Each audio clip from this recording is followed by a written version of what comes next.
not entertaining at all. Subhanallah. And we take this ni'mah for granted. So may Allah keep us always healthy and forgive us our shortcomings and protect us and our children and keep us on the straight path. We continue our talk about the wives of Prophet Muhammad sallallahu alaihi wasallam. Assalamu alaikum, Maryam. MashaAllah, I like your hijab. She's surprised, like, who is this guy? So anyway, we were talking about Salama radiallahu anha. Her real name, as we said, Hind bintu Umayyah. Salama radiallahu anha, so her story, subhanallah, she had really some difficult time to go with. Number one, to go through. She went to Al-Habasha in the first hijrah with her family. She was newly married, by the way. And she was about 15 or 16 years old. Imagine, young girl, just got married, and then she had to go with her husband to Al-Habasha in her first marriage. And then after that, when they came back, did the other second hijrah to Medina. Now, the hijrah, this one was very difficult to Medina. And we mentioned the story before. We'll go through it quickly. The family, it was the husband, Abu Salama. His name is Abdullah, as we said, Ibn Abdi Asad, and his wife, Salama, and their child, Salama. By the way, they had 5 kids, but Salama was the older one. At that time, only Salama was born. But over the next few years, they get more children.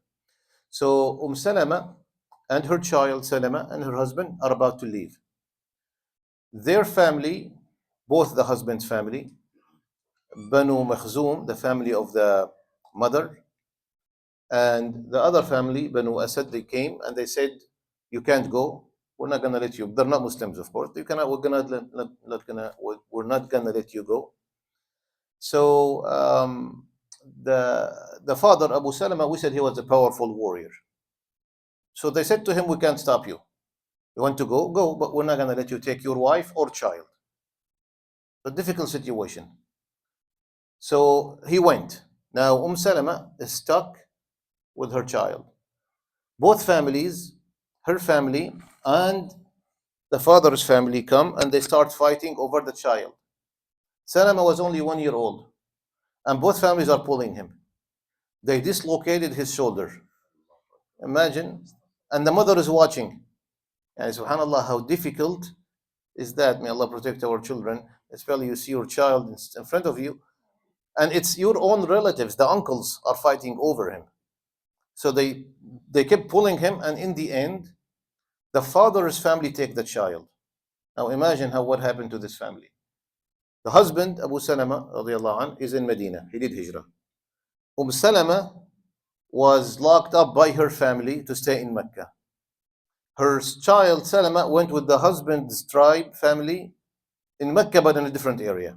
Everybody in a different place.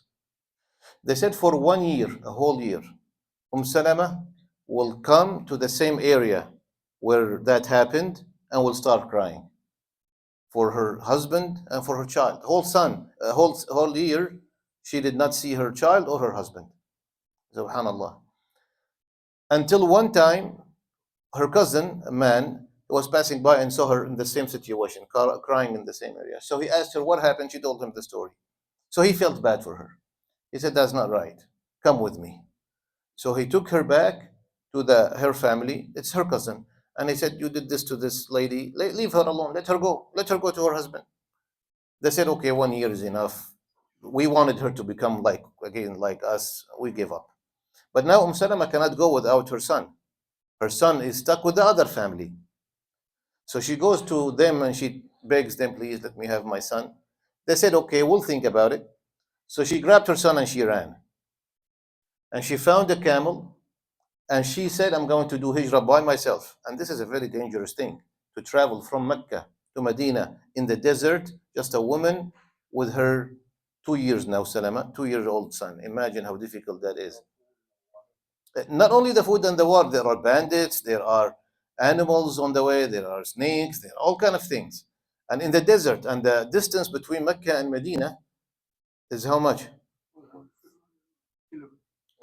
About 500 kilometers, so which is Like how many miles? 300 miles. If on the camel, you are traveling with a baby, 2 years, still small child, on the camel, and you are a lady. How difficult is that? And she still was going to do it. So on the way, before she leaves the kind of like outskirts of Mecca, in a place called Tan'im, those who do Hajj, they know this place called Tan'im. A mushrik saw her. His name was Uthman ibn Talha. He was not a Muslim. So he saw her and he knew her. He said, "Where are you going by yourself with this baby?" She told him, "I am going to run away before my family changes their mind. I got the chance, they gave him my child and my husband's family. I just want to go on and be with my husband in Medina." Imagine this guy is not a Muslim, mushrik. And he said, "You're going to go by yourself? This whole trip in the desert with your child by yourself?"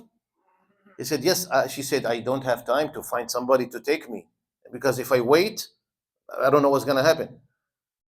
He said, "That's not right. I will take you." Imagine, mushrik. He has this yani, this hamiyya, this feeling that this is a lady and this is my honor, even though she's a Muslim and he's not a Muslim. I can't let her go by herself. And Uthman ibn Talha escorted her all the way from Mecca to Medina. And she said, "I have not seen," when she arrived in Medina, "I have not seen someone so noble like Uthman ibn Talha. He never looked at me the whole trip. And if he felt that my son and I getting tired, he will put the camel down and he will go somewhere. He will say, 'Go do whatever you need to do. I'll come back after some time to continue the trip.'" And he took her on his own camel. And when they arrived in Medina, he said, "You can keep the camel," and he went back on foot to Mecca. Who will do this? Today, Muslims don't do it. We're talking about mushrik. By the way, this man, Uthman ibn Talha, had the story with the Prophet ﷺ. Uthman ibn Talha is not a good guy at that time. He was the owner of the keys of Kaaba. Nobody can enter Kaaba without his permission. And early in the early days of Islam, he led some nobles of Quraysh, chiefs, to enter Kaaba. Prophet Muhammad ﷺ wanted to enter with them. He didn't let him. So the Prophet ﷺ said, "You let some people, let me go with them." He said, "No, I will not let you. He's in charge of the key." The Prophet ﷺ said, "Come on." And he was trying to be gentle with him. And, you don't lose anything. You're just going to pray 2 rak'ah inside and leave. He said, "No, I will not let you." So the Prophet ﷺ got upset. And he said, "A day will come when I will have the key. And I will not give it back to you. So don't do this. A day will come when I will be in charge." And this was way before Fatih Mecca, many years. So Uthman was very rude. He said, "If this day happens, which means you are in charge, I would rather be under the ground, not above it. Which means I would rather be dead. I would rather be dead and not you be in charge." Uthman ibn Talha, that same man, he had this honor when he saw that lady, Salama, traveling by herself. So when Salama arrived in Medina, she told Prophet Muhammad ﷺ about what Uthman did.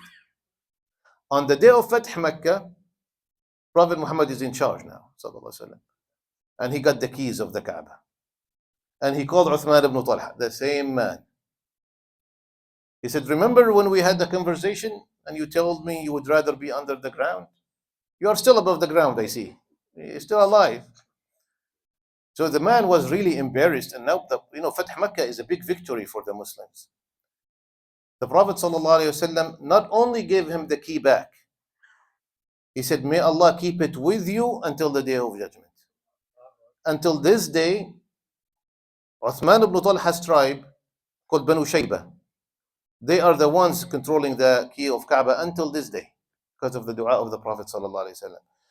Why did the Prophet forgive him for what he did? Because the way he reacted toward this Muslim woman. This was an honorable thing he did. And Uthman ibn Talha accepts Islam after that.